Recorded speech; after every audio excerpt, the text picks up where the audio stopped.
दादू खां ख़बर शामिल कयूं पिया। जुम्मा खान बरहमानी जे रिपोर्ट मुताबिक़ दादू टीबी अस्पताल रोड जे रहवासी गरीब पोरियत बहादुर गोपांग पंहिंजे घर भातियुनि समेत प्रेस क्लब दादू अॻियां एहतजाज करण बैदि मीडिया सां ॻाल्हाईंदे चयो त हटायो वञे, इंसाफ़ कयो। मक़सूद भंड छा थियो आहे? अरे प्लाट असां वरितो आहे, हिते शहर जी जॻह खपे, सो हुते सईदनि खां वरितो आहे। उहो मक़सूद भंड अची गुंडागर्दी थो करे, जॻह नथो खणणु ॾिए असांखे। असां मज़दूर माण्हू ग़रीब काॾे वञूं?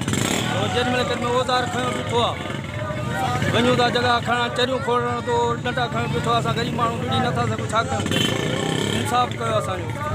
दादा छा नालो आहे तुंहिंजो? सर नालो मुंहिंजो आशिक़ आहे। छा मसइलो आहे तव्हांजो? तव्हां सर मसइलो इहो आहे जो असां हुते सैदिन खां प्लाट वरितो आहे घर जे रहण खां। अच्छा, हुते असां जीअं प्लाट वरितो आहे, असां सैदिन खां कंप्लीट हूं, कागज़ात सभु हर शइ असां वटि मौजूदु आहे।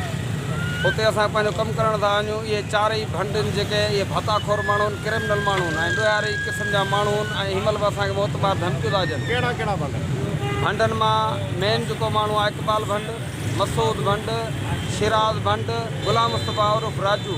इहे औज़ारनि जे तौर ते असांखे था ॾियनि।